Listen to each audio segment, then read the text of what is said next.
Hello, welcome listeners. This is Michael Beach, and you are dialed into the What Are You Doing podcast. This is the show for thought leaders who are investing in the next generation of leadership for their organization. This is also the show for you if you are an emerging leader who wants to become one of those great leaders. Our mission together is to spread the message far and wide that the world needs leadership today more than ever. Let's all work together to make it happen. We're excited to be able to bring you another What Are You Doing podcast episode today. I'm especially excited today to have the opportunity to introduce you to today's special guest, my friend Shane Johnson, the CEO and founder of Chromebook Parts, a Minnesota-based company that becomes your Chromebook Lifecycle Partner and helps their loyal customers to overcome obstacles by empowering self-repair of Chromebook devices. I've had the opportunity to watch Shane and his company grow and develop over the last 4 years, and I'm delighted to have him here to talk with us today. Shane, welcome. Thank you, Michael. I'm so pleased to be able to talk with you today. I want to tell our audience a little bit about you, if that's okay, before we discuss investing in business and leadership. Would that be okay, Shane? Yeah, that'd be great. Okay. So listeners, Shane dropped out of college after one semester to go to work. He worked his way up at another company while maintaining a side business in lawn care, and he had a few other side hustles going as well. He used those side hustles to finance his first and second house. He cashed out his 401k, he leveraged his second home, and he started his own company, Chromebook Parts, in 2014. Now, 7 years later, his company is on pace to be a four-peat on the Inc. magazine Inc. 5000 list and a four-peat on the Minneapolis-St. Paul Business Journal Fast 50. In fact, I think that might even be a five-peat. Shane now owns and operates two companies, and he employs somewhere in the neighborhood of 65 employees in the United States. Did I get that wrong on the Minneapolis-St. Paul Business Journal Fast 50? Was that a five-peat? It is actually a four, I believe. I was so busy last year with how everything was, I actually forgot to apply, but we would have made that one 4 years in a row if I had taken the time to do so. Gotcha. Well, Shane, let's kick off the interview. I wanted to give you an opportunity to put one of your products or services in our spotlight to start out our interview together. Is there something going on at Chromebook Parts that you'd like to tell our listeners about? It's been exciting over there. It's pretty self-explanatory what we sell there, hardware, replacement hardware. Just this last year with COVID, we did expand into some other verticals and started selling new devices to school districts as well, which is interesting. But I would say that the thing I'm most excited about is I started a second company by accident called Chrome Hero. It's my new baby. And that's kind of a subsidiary or sister company or sibling company, I guess you could say, of Chromebook Parts. It's a software solution that is focused on solving the problems that comes with having a large fleet of mobile technology in a school district. So pretty excited to build that and bring that to market. Well, that sounds exciting. The software business is a very, very good place to be. And if you're creating value for your customers, the value of your company grows very quickly, which is what makes it so exciting. I think you know that I'm a big music fan, Shane. Because music is so central to my life, I like to ask my guests about their musical tastes. And one of my friends earlier today accused me that this is how I'm expanding my musical repertoire. And he's probably not entirely wrong about that. I've picked up some wonderful new artists and bands by hearing what my guests like to listen to. Would you be willing to share your favorite musical artist or your favorite song with our listeners? This question is always tough for me because how do you have a favorite? You know, there's just there's so much good music out there, and I pride myself, like others, I suppose, in wide variety. Most of the time, I probably spend my time listening to EDM or electronic dance music, which I've listened to since my high school years. Lately, I've been listening to an artist named Whiskey Myers as well as Billy Strings. They kind of have a little bit of bluegrass, little country, which I used to absolutely hate, but I seem to lately be finding joy in listening to those guys. So. Well, I see that you're a fan of some wide-reaching musical genres, a little bit of electronic dance music, a little Southern rock, a little bluegrass, a little bit of country. That's excellent. I appreciate you sharing your interests with us, my friend. I have no doubt that our audience would love to hear a bit about some of the great books you've discovered along the way. What's the best business or leadership book that you've read? At first, I was going to say, I think the Emotional Intelligence, the rewritten version 2.0. I can't recall the author right now. Maybe you can help me out with that. That was Bradbury. Yep. And that's a fantastic book. That kind of started me on this path, working with some other individuals, of really just kind of diving into emotional intelligence and really thinking about who I am and how I react to people and why I say or do the things I do and that kind of thing. But additionally, I would say that like the turning point for me in these last few years was a book called Dare to Lead by Brené Brown. Fantastic book. I guess the core of the book is really about shame and vulnerability and how just we as humans have a tendency, or we've been taught to kind of be very guarded in our emotions in an attempt to not give up any leverage. And ultimately what that does is implicating or changing a lot of situations or communication scenarios that we find ourselves in. And by reading that book, it opened my eyes to, hey, don't be so afraid to open up to people. And it's really had a tremendous impact in how I communicate with others in recent years. I am not surprised. I love that book too.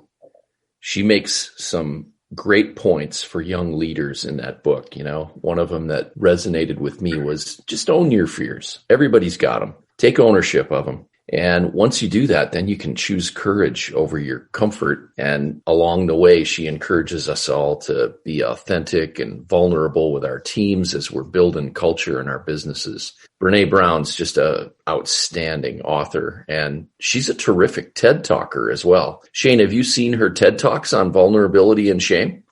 I haven't, but I did get to the Inc. 5000 event 2 years ago, and I had the opportunity to see her in person. So wonderful. That was really cool. Yeah. Well, I'm going to make a little note here to our listeners, Shane. Listeners, if you've never watched Brené Brown's TED Talks, you owe it to yourself to go to YouTube today, right after this podcast, and make an investment of your time to learn some valuable lessons from Brené Brown. They're really powerful things that she talks about. She's got now probably, 3 or 4 TED Talks that she's done over the years, and they're all around leadership and vulnerability and shame and how all of that intersects, and she's just terrific. So, Shane, you became interested in leadership at some point. How did you come to be involved in developing leaders? Yeah, so kind of had an interest in becoming a leader, I guess, at a young age. I was always trying to, quote unquote, lead my brother, try to tell him what to do. But then, I guess I kind of just was drawn to it. I just found myself wishing or wanting to be the one leading the group in school age scenarios and things like that. But ultimately what happened is I knew I wanted to be an entrepreneur. I know what I want to be when I grow up, kind of became just a businessman or an entrepreneur. And obviously if that's going to take place, you need to be ready to lead people. Actually when I started my company, I was kind of afraid to be hiring employees and dealing with the issues of having employees. Pretty intimidating. Quickly started to love that dynamic and felt confident in that role. I'm curious, did you have any particular mentors along the way that made a big investment in you or took an interest in helping you to become a leader? Absolutely. There was probably one key mentor that sticks out, but since then I've actually just made it a point to keep seeking out mentors. And so initially, or to start things off, my parents were obviously my first mentors. My mom, she owned her own Aveda salon for 20 years that she actually bought from her mother, and she converted it to a totally different type of salon than her mom ran, which took guts. I also remember her constantly signing up for side hustle scenarios like an Amway package and, all that kind of stuff. And my dad, he was a mentor as well. He taught me to be skeptical of some of those side hustle scenarios, pyramid type schemes, I guess you could say. He also taught me to have courage and just basically work my butt off, work for everything I got. And so he started a company in the bottom of the recession back in 2008. And so that was inspiring. He really demonstrated courage. So in addition to that, my grandparents were also thinking about this question. I didn't realize how much I do have entrepreneurs in my past, I guess, maybe not giving them enough credit. Finally, I was just going to mention, I had a mentor named Jim Zeller. He was kind of a bigger name in my area growing up and a principal in some real estate ventures. And in the nature of Robert Kiyosaki's book, Rich Dad, Poor Dad, I would consider him my rich dad. And so it was almost like we'd have these, Tuesdays with Maury moments, I guess. I'd mow his lawns and do work for him. And then we'd sit down and I'd be there to get my money or whatever. And he'd make sure that it would take like an hour or two and that I would get at least 2 or 3 life lessons out of it. So he taught me a lot about real estate and investment and just becoming a man and stuff like that. So some props to him as well. That sounds fantastic. I just love learning about the people along the way who invest themselves in others and help people like you to become investors, business owners, great leaders. That's one of my favorite things about life, how willing so many people are to just spread out their wing and tuck someone else underneath their wing, show a person the ropes, give them a few tips, a few pointers, give them some support when life knocks them down, and help them to get on the right trajectory and just keep growing until they get to success. It's just magnificent. It's the ultimate pay it forward, is it not? Right. I'm so intrigued by it, and I'm just so pumped up every time I hear stories like the ones you just shared with us. I'll tip my cap to Jim Zeller. I've never met him, just sounds like a great guy. And Jim, if you're out there and you get the chance to listen to this, Shane just gave you a really nice tip of his cap, and I'll join him in doing so. Shane, over the years, I've got to imagine that you've built some great teams and developed some strong teamwork and collaboration on those teams as your business has grown. Would you share with us how you go about developing your teams? Honestly, well, not to discredit any of the people that were there in the beginning of the company, but it's been described as the Wild West. But ultimately, in the last 2 years is where I've really started to develop some great teams. And, I think it took a few things to accomplish that. One of which was making the decision to implement Traction EOS in my business. And then through that lens, as well as through Emotional Intelligence by Travis, that book, using those things to apply to find my strengths, my weaknesses, and then understand that I need to find people that balance me out and that fill those gaps, really is how I started to build out a team that was not only complementing me, but really giving the company what it needs. So yeah, I would say that instituting the Traction system, as well as understanding more about emotional intelligence and what the company needs and how to fill those voids, I guess, has been really instrumental in building a good team. And then on top of that, really is spending time getting to know each other as a leadership team. Obviously, because of Traction, we end up sitting in a room for entire days on end, a couple times a year. And post-COVID here, I'm sure we'll be going on some retreats or doing some stuff together. So really kind of making sure that we are fully cohesive as a team and comfortable talking with each other and respecting each other. It's truly amazing to me, Shane, how many great leadership teams in the state of Minnesota begin to accelerate their growth and their development. And just as importantly, maybe more importantly, the profitability of their business with this Traction methodology, the entrepreneurial operating system that Gino Wickman talks about in that amazing book, Traction. It's a great methodology. And I'm just truly amazed at how many companies are implementing it and how quickly it helps them to start moving in the right direction. Congratulations to you and your team for doing that. I'm not surprised that that's been really a pivotal thing for you in developing teamwork and collaboration. And the best part about it is it continues, right? You're probably just, a couple years into it. You've got many more years to reap the benefits. Yep, utilizing that for 2 years now. And it's a godsend. Entrepreneurs like myself who may be a little bit more gifted in some of the visionary aspects, as well as the motivating people and a high sense of initiation, but not necessarily that are great at staying organized and documenting and processes and getting the how done. So it was a game changer for us, for me in particular. I am not surprised. I'm going to do a little quick commercial for Gino Wickman and his Traction organization. Gino is located up in, I think, the Detroit metropolitan area. He wrote a series of fantastic books. One of them's Traction. One of the follow-up books is a great book that he wrote with Mr. Payton called Get a Grip. And these are two of the most amazing books that a business owner and their leadership team could ever make as required reading. And if you're struggling with your business out there, listeners, if you're a C-suite executive and your business is struggling right now, you needn't do that. You could reach out to the Traction organization, and they've got Traction coaches all over the country, and they're all certified, trained, prepared, and fantastic resources for you. You'll love working with Traction. The minute you start getting the results right away, as Shane was talking about. Shane, can you tell our audience a little bit about what you're doing right now in the present time to raise the level of your leadership game these days?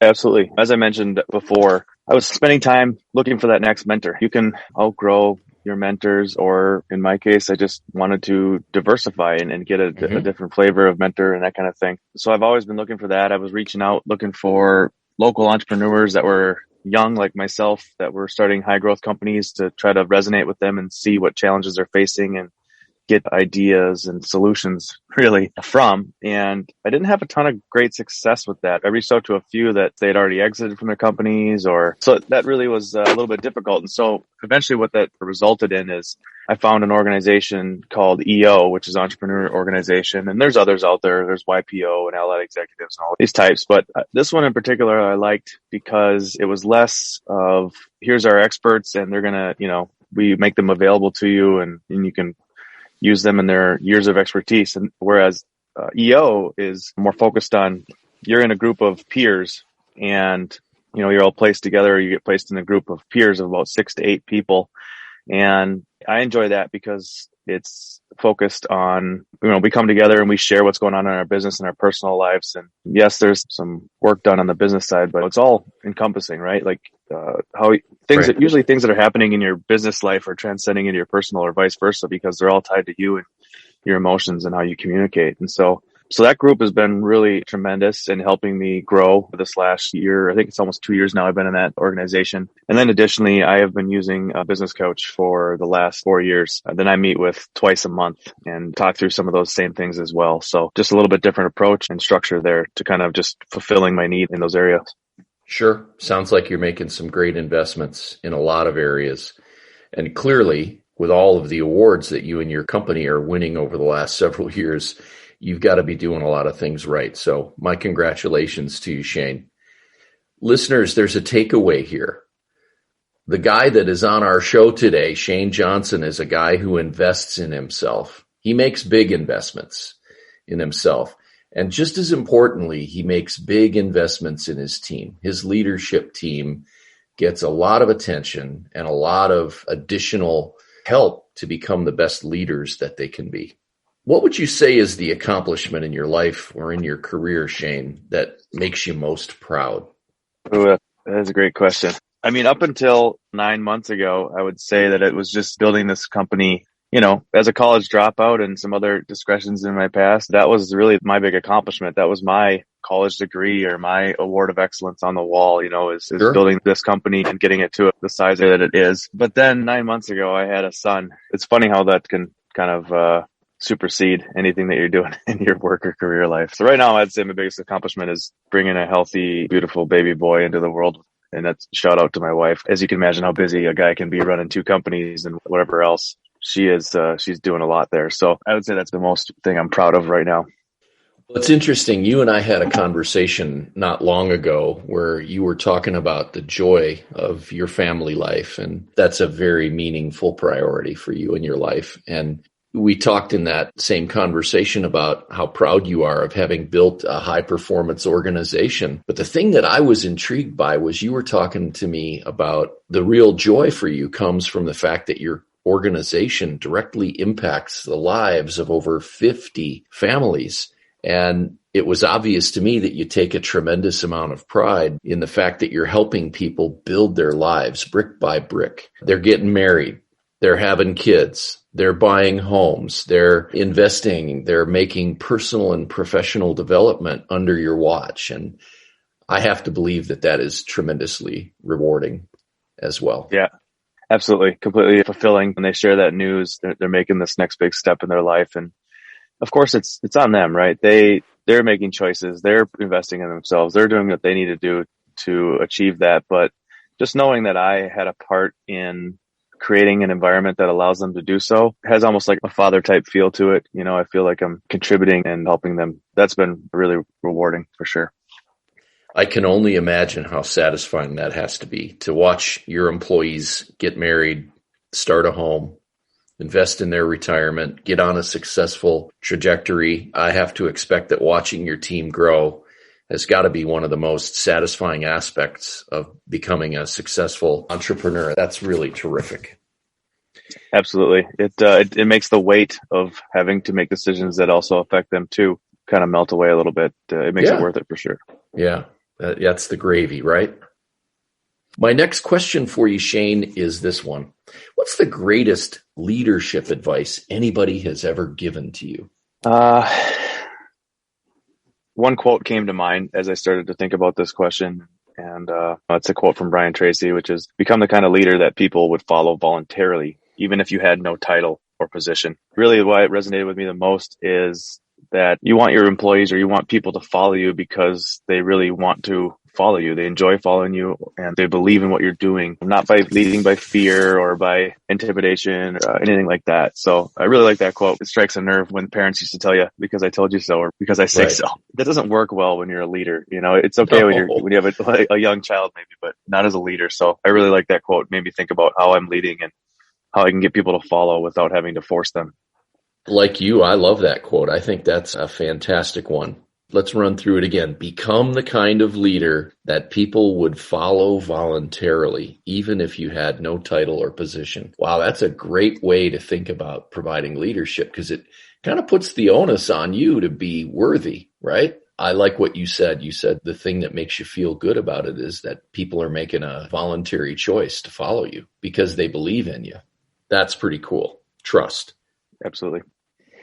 You've become a pretty terrific leader over the last several years. Would you be willing to reveal to our listeners the best leadership development investment you've ever made in yourself?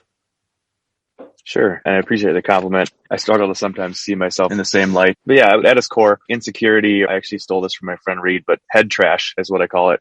It drives a lot of our emotions and how we react to situations. And it's necessary to understand this in order to have empathy for someone during a disagreement or a misunderstanding. And by being vulnerable with this person in the beginning of the conversation and sharing some of those insecurities or feelings on the matter, you kind of open a door for them to then let their guard down as well. Then lends to both parties being able to better explain their feelings without the fear of losing leverage in the conversation or what the potential outcomes of the conversation might be. So this concept alone has resulted in a tremendous amount of value for me and for my leadership team and for others at our company. Wow, watch out for that head trash and those insecurities, listeners. Being courageous as a leader and allowing yourself to let your guard down so you can open a door for another person can lead to some great insights that help you to grow. What a terrific lesson. Thank you, Shane. That was wonderful. So, Shane, I'm interested in learning what influenced you to invest so much of your time, your energy, and also your hard-earned money in a focused effort to develop others as great leaders. Can you tell us a little bit about that? I guess I kind of just got forced into it a little bit with the company growing so fast. It was really a matter of time before it outgrows me. It still might. And so all of a sudden I have this Frankenstein, I guess that's alive. And I'm like, oh my gosh, okay, how do I control this thing? And so that was kind of pushing me into like, okay, I need to develop as a leader. You know, I had some failures in those first few years. I had employees walk out. You know, I had kind of some wake up calls, I guess you could say, that made me reflect. And so I saw value in focusing and investing on my emotional intelligence and my ability to communicate with others needed to be done. So now I saw the impact of that and how that's been helping me. And so I've obviously been also encouraging my leadership team to take a look at those things and trying to kind of push them a little bit to stretch their boundaries and stretch their areas of weakness. I have to imagine that the efforts that you've made to invest in the other members of your leadership team at Chromebook Parts have probably accelerated the business's rapid growth, because your growth has been really remarkable in the last several years. Is that a fair assumption that there's a connection between those two things? Absolutely. The company wouldn't be where it is without the people that we have, especially these last 2 years. It's really been tremendous in getting us to where we need to go. Awesome. You know, I like to ask leaders and entrepreneurs about emotional intelligence, and you've mentioned it a couple times during today's show. Shane, do you place a pretty high value on emotional intelligence? Does it come into play when you're recruiting new associates for your business or you're developing new leaders on your leadership team? Yeah, absolutely. It's a necessity. Necessity in helping me lead my team and communicate better. I'm still far from perfect. I have moments of relapse, I say, to my old ways.